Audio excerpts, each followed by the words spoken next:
Hello everyone, welcome to Everything Arsenal. Cesco is said to be Arsenal's first signing. A lot of outlets have confirmed it, and the player himself might have just confirmed it in an interview while playing for Slovenia. They have a friendly game in a couple of days. He was asked, we've had rumors on you possibly moving to Arsenal, and this was his answer. I've always wanted to play in England, precisely Arsenal. If the opportunity comes, I'm ready to embrace it. And then he laughed after that, but when someone says that, you probably know there's some truth in that. So he might have confirmed it for himself. But after his signing, will we be able to get Victor Osimhen as a second signing? There's also rumors on that, and we will be talking about that with Cossy as always. How are you, man? I'm okay. I've just seen the Osimhen story, and I'm like, if Arsenal can do a Cesco and Osimhen, we are past the statement signing stage. We are now, just announcing ourselves as champions before the season starts. So I'm excited. I'm honestly excited. It's the 1st of June. It's a new month, new beginnings. Absolutely. So we're going to start with Cesco and then Osimhen, but the first one I'm going to combine them. Now, Yeah. Cesco signing for Arsenal. We all know we need one striker, unless you have a different opinion. Your thoughts was we need only one striker this summer transfer window, right? Not two. You've never had an idea we of two. need a one striker because when you think about Gabriel Jesus and Mikel Arteta's connection with him, you think he will stay. And when you think about Kai Havertz, I don't want him in field. Many Arsenal fans don't want him in field. So for us to sign one striker means that Kai stays up top as an option, and then the striker that comes in becomes the second option up top. If we bring in two strikers, I think Kai drops back in midfield, despite the fact that Gabriel Jesus might leave, right? So I think Jesus stays. Kai Havertz, stays as a centre forward. Give me one striker. Interesting, because now it's being reported that Arsenal are very interested in Osimhen, and the player himself wants to join Arsenal. But first, Cesco. The reaction to Cesco's deal. Have you changed your mind since yesterday? Do you feel like I'm starting to grow on him? I'm starting to feel like, okay, this is going to be the guy. I'm already seeing what he can do for Arsenal. Are you still like maybe still need more? Well, I've actually dived into a lot of tactical reports in the last 5-6 hours. And the more I look at his game, the more I am convinced that he's still a very, very raw talent. He's been compared to Erling Haaland, and his agent has actually come out and said, I don't like the fact that he's been compared to Erling Haaland. I want a player that is, independent. My player is independent. He has his own career goals, his playing style, and everything's different from Erling Haaland. But I think it's very, very raw as a player. He's such a quality talent and such a very, very high prospect in terms of, what could be. And I think, again, his agent says he's one of the best talents, in the world right now. But I am not really 100% sure or yet convinced at the moment that he is going to be your guy. Now, we might see him in the Euros do something like we saw Patrick Schick, I think, was it in the World Cup? Was it in the Euros as well?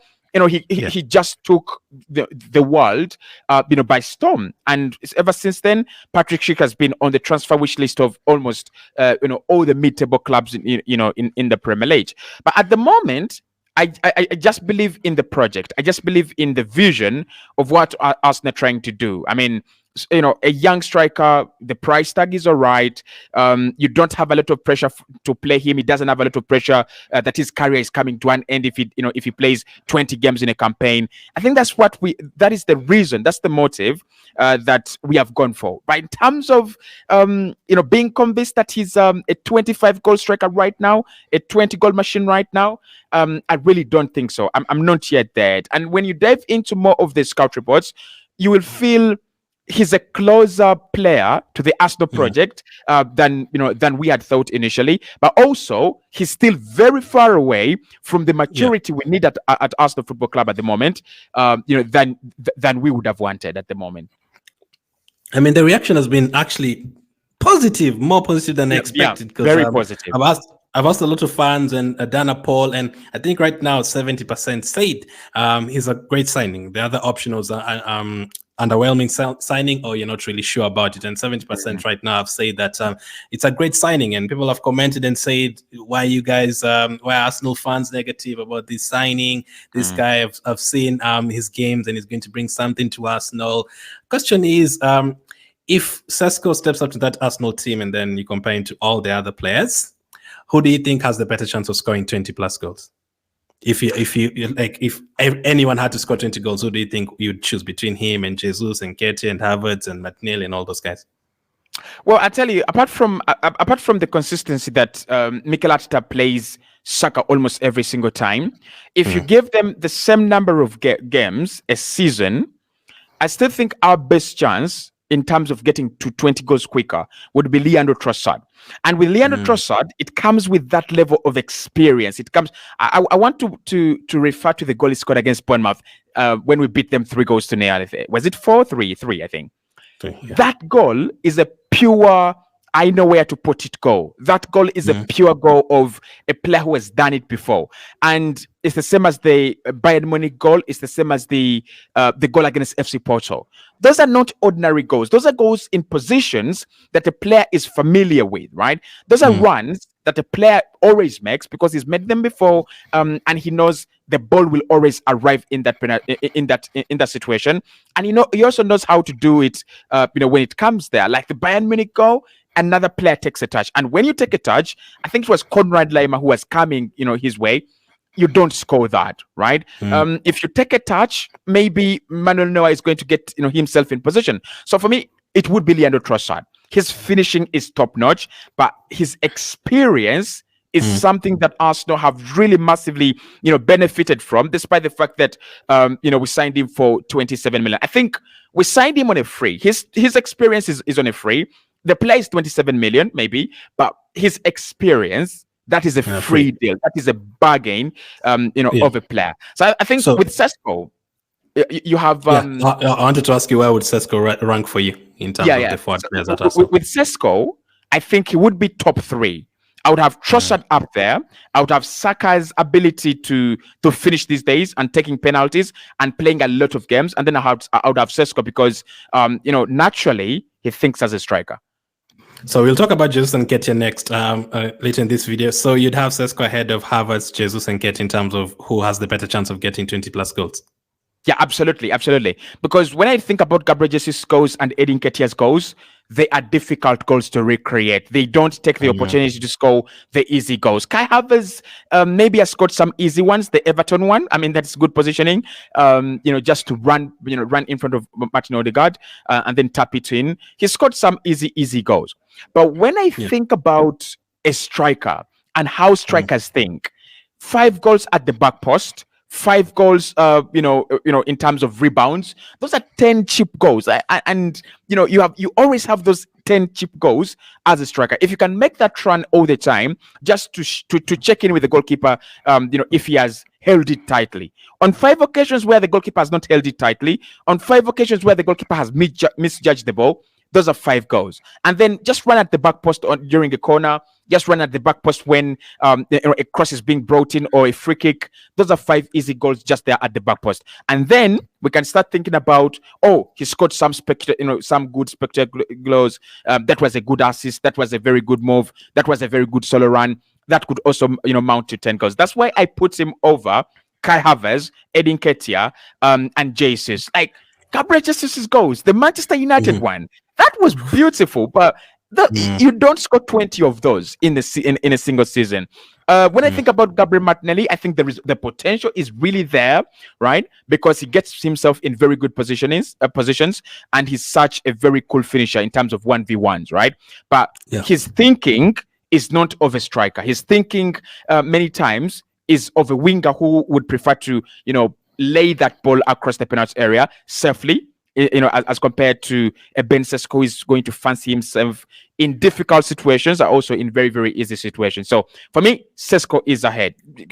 Kai is a very interesting one, because with Kai Havertz, you have a player who might actually thrive more with Cesco in the team rather than with Cesco out of the team. If Benjamin Cesco occupies, let's say we are playing Manchester United, and he occupies Lisandro Martinez very well, and the other centre back is Johnny Evans, Kai Havertz is scoring a hat-trick. Like I'm telling you, he's scoring a hat-trick. But in games where you don't have a player like Cesco, Kai Havertz is the center of attraction. So I won't be surprised for Kai to score more goals than Cesco, because Cesco is on the pitch. Okay, so as Cossy thinks about my next question, I'll answer it first. So What is the best quality about him that you're excited for? Like, what's the one thing that Cesco is going to bring to the team that you're most excited for? So I'll let you think about that one. For me, it's a striker who wants to score, a striker who, if a game ends 4-0, he's not, and he doesn't score, he is not happy. I'm sure he's one of those players. If a game ends 3-0, doesn't score, he's not happy. He wants to score, whether it's 1 goal or it's 2 goals. A player who wants to score in 3 games in a row, 4 games in a row, 5 games in a row, 6 games in a row. Recently we've struggled for players who want to score, or players who have scored in multiple games in a row. That's why I couldn't even remember, because Saka maybe 4 games or something. Kai Havertz a couple of games in a row, Martinelli a couple of games in a row. I don't think I've seen Jesus and Keti. It could also be in terms of them not really appearing 10, 20 games in a row. It's very difficult. It's rare that they appear 20 games in a row or something. So I don't really get to see those players scoring 5, 6 games in a row. And that is something that you're always used to. Like and also with also with Edin Ketia and Gabriel Jesus and Saka scoring 4 goals in a row, that is media grabbing. That is like attention grabbing. But for when you look at a player like Rasmus Hojlund, who's been really in a struggling Manchester United side, Rasmus Hojlund, I think he went around 5 games in a row, scoring for Manchester United at the turn of the year, and we were like, okay, right? He's, he could. There is a guy there. But if Edin Ketia scores 4 goals in a row, the media is going crazy. Gabriel Jesus, Bukayo Saka, the media is going crazy because that is kind of their maximum. So I don't even need to think about it very much. The quality that I think Cesco brings. I said this when Erling Haaland scored that goal against Tottenham Hotspur. For me, that is the most expensive goal Man City have scored in the last season. That Erling Haaland goal, lousy tapping, that is the most expensive goal. And why it is the most expensive goal is that when you sign a player like Benjamin Cesco, that is what he's thinking. That is what his mind is all about. How do I blindside the defender? How do I get myself into a goal-scoring position? How do I, stick a boot in it to see it in the back of the net? So that is the quality Arsenal are getting. That is what Arsenal are getting. And that's why I said I'm just 40% against it, because he's young, he's raw, and all those other reasons. But in terms of getting a striker, in terms of having a number 9, it's the right move. Just go and get a player that thinks about seeing the back of the net shaking. As long as you have him, right, that's already a very different quality that you don't have. I mean, there's so many times where Kai Havertz has had to shoot, and then he's chosen to square it. He doesn't, especially the Chelsea game. The Chelsea game, he had like 2 or 3 chances to score. So in the first half, I don't think they have. They don't think our players want to. It's not that they're not good; they're very good. They can score multiple goals. I don't think our players, if they go 2, 3 games in a row without scoring, they're sad. I mean, if Saka gets an assist, I'm happy with that. If Martinelli gets an assist, if Havertz gets a goal, an assist next game, that's absolutely fine. But we want a striker who's just going to score. So those are the qualities going to bring at Arsenal that we don't have, and there's more of that. Yeah. And I think teams will struggle against Arsenal in next season, because with a player like Cesco, you have a player who is always willing to score that one goal. If it's 1-1, he wants to score the second one. If it's 0-0, he wants to score the first one. If it is 3-3, he wants to score the fourth one, and he's got the ability to score, that goal. I think he just allows us to beat, teams that we should be able to beat a little bit easier. For me, I know you don't believe that a striker was missing in our season, and maybe goals were not the reason, but I'm just thinking, if I have a player like Ben Cesco, last season, and I have my 3 chances against Fulham, right?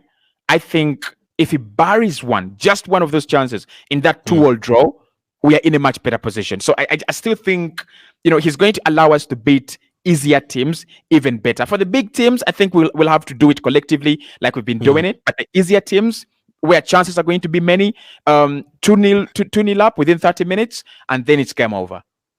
So, because you wanted one striker, but the Match has just reported today that Victor Osimhen and Lukaku swap deal to Chelsea, that one is not going to take off. So, Arsenal, is the team that he wants to actually join. So Cossy have 150 million. I want you guys to answer in the comment section as well. You spent 50 million on Cesco, 100 million is available, and Napoli want 100 million.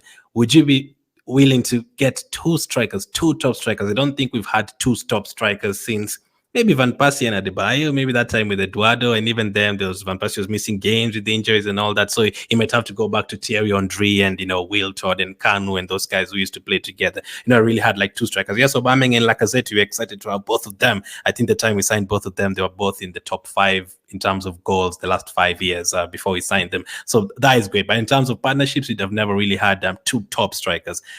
OSIMHEN, 100 million. Would you be willing to say, fine, forget about a left back, forget about a winger, let me get Cesco, let me get OSIMHEN, we'll get 100 plus goals, and our defense is still solid. Let's try and keep Partey, convince him to stay. He doesn't want to move, stay at Arsenal. Saka, you're going to now be helped with Jesus. Maybe Jesus, you're going to stay, but you're now going to be focused on the wings. Martinelli trusted on the other side, Cesco sometimes, and then Cesco and OSIMHEN central midfield, central attacking. But no other signings, 2 strikers done. Or do you feel like that is still too risky? 1 striker is enough, sort out the other positions. Well, the thing is, if you have 2 strikers in the team, I've seen teams that have 2 strikers, like Inter Milan. It's a model that really works for them very well. If you have 2 strikers in the team, 2 quality strikers in the team, you're literally unstoppable. And I think with OSIMHEN and Cesco, that is scary. That is a real statement signing. That is Arsenal announcing that we are winning the Premier League. We are not competing with for the Premier League. We are winning the Premier League. In whichever way you want. We can defend and we can make sure that you don't score 40 goals past us in a season. But we are also going to hit the 100 goal mark and maybe even go for a 100-point mark. Now, would I want to see both of them at Arsenal? I would definitely want to see both of them Arsenal. Like, no team, no manager, no fan would want to see OSIMHEN and Cesco line up for their rivals as you line up Edin Ketia, Kai Havertz, and Jesus. I think one of those forward lines is uninspiring, and the other is absolutely scary and deadly. But in terms of what Arsenal want and what Arsenal need to do, I wouldn't do the deal. I wouldn't do I wouldn't do both deals. I wouldn't do a double deal. If you asked me who I would go for, I mean, I could scratch my head, but I wouldn't do the double deal. And this is the reason as to why I wouldn't do the double deal. We have tested the wrath of injuries, and we've been really very lucky for the last 2 seasons. We suffered one Saliba one, then we suffered one Partey one, which is recurring. Obviously, everyone knows it will happen, and then we suffered one Glen Timber one. But we have seen the wrath and impact of those injuries. The left-hand side at Arsenal has been really crippled because Julian Timber, who was supposed to be the project there, didn't take off due to injury. Zinchenko has been rotated with Kivio, with Tomiyasu, and none of them has really impressed me very much this season at left back. So I think cover in other areas is just as important as the forward line. My focus this summer is the forward line, and I would have been selfish and I would have told you just go and obliterate the transfer record, just go and obliterate whatever it takes to bring both of them. But I cannot be that selfish. I think we need a midfielder, even if it's just a Yusuf Fofana for 25-30 million. Go and bring him in. Cover is cover, depth is depth, numbers are numbers.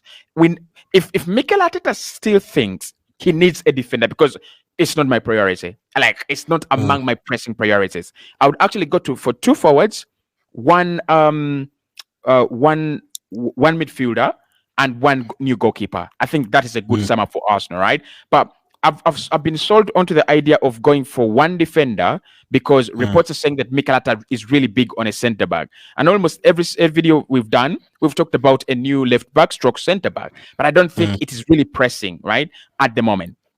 So for me, just spread out the signings, right? Let's look at Partey's future.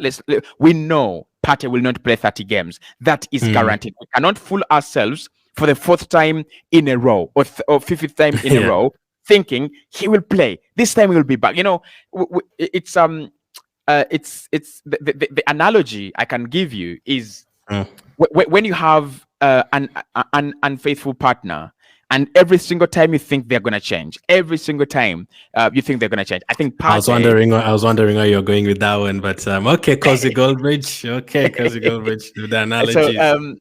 every single time Partey, when the season starts, he gives us a stellar performance for 2 games or 3 games, and then he's a doubt for the 4th game. By the time we play Manchester United in the first leg, he's gone. Like always, he's gone. That's why that position is my priority. By the way, guys, make sure to check the top 3 positions. Priority for me and Cossy. We did that video yesterday. Make sure to check that one out. We discussed all of that. Yeah. So for me, it's about spreading out the signings. It's about strengthening in different departments. It's about adding quality to different departments this summer, and then you can start doing one mega signing per summer starting next summer. I absolutely agree, and I think a lot of people would agree that, because I put that specific question on the last video, and if I can find the comment, one of the regulars who usually watch said, now we have to balance it out. We have to balance it out. We can't just go for one particular signing. We have to spread it out, whichever way you want. Either you want a left back, or you want a right back, or you want I don't know, a central midfield, whichever way you want, you have to spread it out. And for me, midfield is my priority. So to answer that question, I obviously wouldn't go for 2 strikers, because I feel like we really need a midfield. As Cossy has said, Partey can get injured anytime. And I want to avoid next season playing Rice every single game and having to play Jorginho every single game, and then you don't really have an option on the bench. If we have that player playing, and then sometimes if Partey stays, you have Partey on the bench and Jorginho on the bench, and then you can change it up, you can bring in more midfield solidity and all that. I think that would really help us. Dan Brown said, in my opinion, depends on the budget. Sorry, we need to play it safe and get Cesco and still have some money to strengthen different areas. That's the most important thing. We need to strengthen different areas. That's a smart comment. That's a smart guy. But also, there is a question that we've got to ask ourselves. What if it's not 2 of them? What if it's 1 of them? In terms of the pricing, what is smarter for Arsenal at the moment? Now, for me, in terms of the difference maker, OSIMHEN is a real difference maker. And he just gives you guarantee that even if your Gabriel Jesus doesn't shine, even if your Gabriel Martinelli doesn't shine, you have a player that is going to score those begging chances that are created by Ben White, who has been really stellar, who's had stellar performance last season, and Odegaard, who doesn't seem to, go away. Every single season he's there and is putting in stellar performances. So if Arsenal had the chance to sign OSIMHEN for 80 million, right? This is like in a world of impossibilities. But if we had a chance to sign OSIMHEN for 80 million, I think the 30 more million would be for me would be a much better option than going for a raw Ben Cesco. And we know he's won the league for Napoli with his goals. Okay, maybe in that season, all the teams around were not that good. Juve was not that good. Inter were not that good. And AC Milan, of course, we know they have never been good ever since the Carlo Ancelotti days. But still, him and Kavica Kvaratskhelia, we could say that their contributions won Arsenal the league. So for him to team up with Saka, he's going to get a lot of rebounds. He's going to get a lot of, easy tap-ins at the back post. And I think in terms of set pieces, he's one great guy in the air. Like, of all the strikers we've been linked with, OSIMHEN is the one player you can trust in the air. Like, he's good. He goes up in the air, and his conversion rate from headers is absolutely fantastic. So if he's available... This next comment goes with what you're answering. So I want to throw that question to you as you answer that question, because Dante said we don't need Cesco. We need experienced players that can help us straight away. There is no room for experiments or gambles. Do you think OSIMHEN would bring that? Like experience? Yeah, he gives you that. OSIMHEN gives you that. Do you think Cesco would not be scoring goals in the first season? You'd need to give 2-3 years. I personally feel like Cesco would just hit the ground running anyway. No, Cesco is a gamble. Cesco is a gamble. It's like when you, it's like you, if you're hitting a bowl of rice, there is a possibility that rice, the water drains and the rice is still very hard, and then there's a possibility that the rice comes out soft. But if you're using a rice cooker, there are more chances of you having, a ready dish by the time the water is depleted. So Welcome to the Cossy and Glen cooking show, guys. I think with OSIMHEN, you're signing and you've gone to the supermarket and you've bought a rice cooker to get good rice, at the end of at the end of a baling session. He has done it, and we know we have enough evidence that for the past 5 years he can bang in the goals, right? I think in terms of profile, he's not very different from Pierre-Emerick Aubameyang, so he can adapt to the Premier League physically, in terms of pace and running in behind and things like that. And also, like I said, in the air, Arsenal are very good when it comes to set pieces, offensively and defensively. The thing with Cesco is, like we said, raw talent, but very exciting, and we're very expectant. I think with with Cesco, it's about you unwrapping a gift that you don't know what to expect. With OSIMHEN, you've bought yourself a gift and you know what is in the wrapper, so you're unwrapping, for others to see, but you know what's there and you know what you're gonna get with it. So for me, still, it's OSIMHEN. You have to go with OSIMHEN if it's cheaper. You have to go with OSIMHEN if a deal can be struck below 85 million. You have to go with OSIMHEN. Why would you say below? Why not 110 million? What's the main reason you're saying? If we had the money, why would you not pay 110 million for OSIMHEN? What are the deficiencies in his game? If we had the money, go for OSIMHEN. But I know that money. I would pay that money. Reason being, you might not get better than OSIMHEN in the market. Like the striker market is a lie. It's a big lie. I don't want us. I'm telling you, there's some clubs right now that I will not tell you because I've just seen on Twitter that are lining up to sign John Philip Mateta. Like seriously. The striker market at the moment is a scam. How would you feel if Arsenal struck a 50 million deal for Brian Mbeumo or Dominic Solanke at the moment? Not inspired at all, because we need to go for the extra level, the next level. Exactly. I would feel scammed, and the striker market at the moment is a big scam, like a real big scam. So I think with OSIMHEN, you know what you're getting. It's unwrapping your Benz, formatic. It never fails, right? It's a brand. You're getting a brand. You know what you're getting. So for me, it's if the money was there, if we had to spend 300 million this summer, after you remember when I told you that I would spend 100 million on a player like Rafael Leao? I would want to massively upgrade that Arsenal forward line, because I know if you upgrade the Arsenal forward line, you've simply won the title. And actually, our focus would be the Champions League, because we would have already won the Premier League. Yeah, I totally understand that.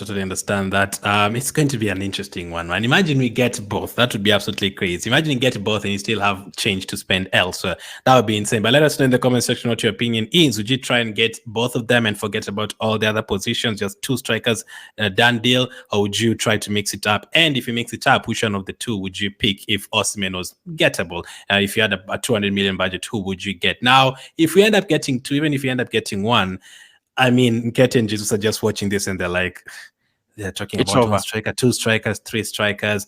We covered a little bit on both of them yesterday.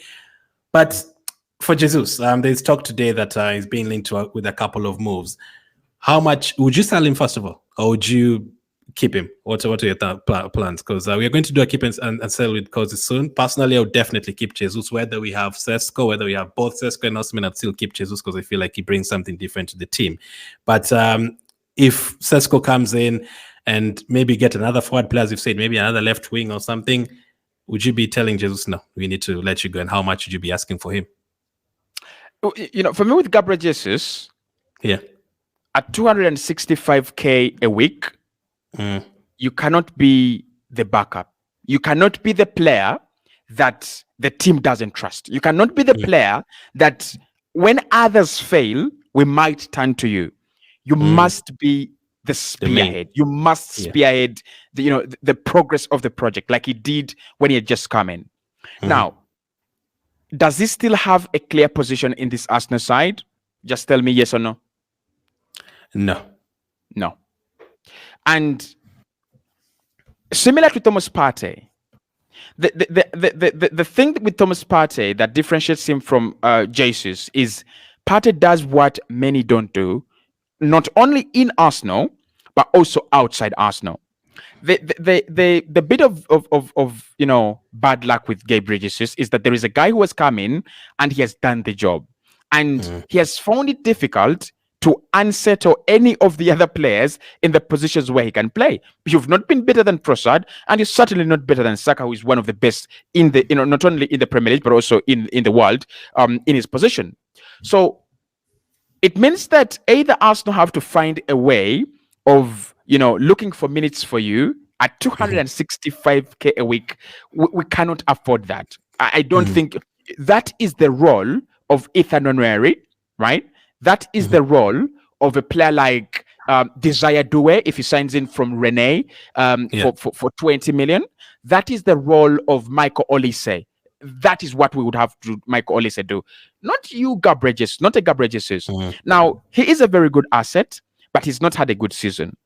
And that is where I would contemplate, because we've said Arsenal don't know how to sell.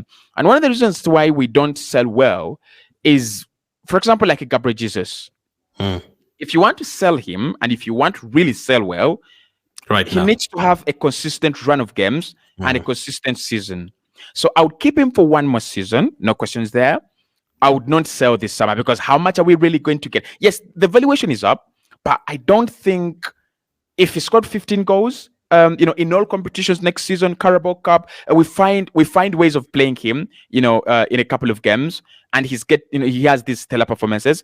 I think clubs would actually come and pick him up. So I wouldn't sell at the moment. I would keep him, because also you don't want to disintegrate this Arsenal team before it wins. You don't know the psychology that Gabriel Jesus brings. You don't know what the psychology that Zinchenko brings. All that. So I would just trim. And in terms of trimming, I was watching an exclusive interview on the AFTV channel. You could go and check it out. And one of the Arsenal legends was saying this Arsenal team is so close, they are almost sure of winning the title next season. So you don't want to disintegrate. Yeah, you don't want to disintegrate the chemistry in such a team. You want to keep them together. You want to hold them together. And if they can win 2 major silverwares, maybe an FA Cup and the Premier League, and then you can start looking for ways of who's now got a good market value. But then we can actually move them on. So for Jesus, keep him. He will be an important player for us. Obviously, we are no longer dealing with starting 11s. We are dealing with big squads. I absolutely agree. So let us know in the comment section, Jesus and Keti, would you guys keep them? Would you move them on? And if you were to sell them, how much would you sell them at? So make sure to check out the video we've done with Cossy later on today around the same topics, but OSIMHEN, the pricing and all that. And we'll be discussing more transfer news there as well. Thank you for watching, guys. Hit the like button and we'll catch up with you on the next one.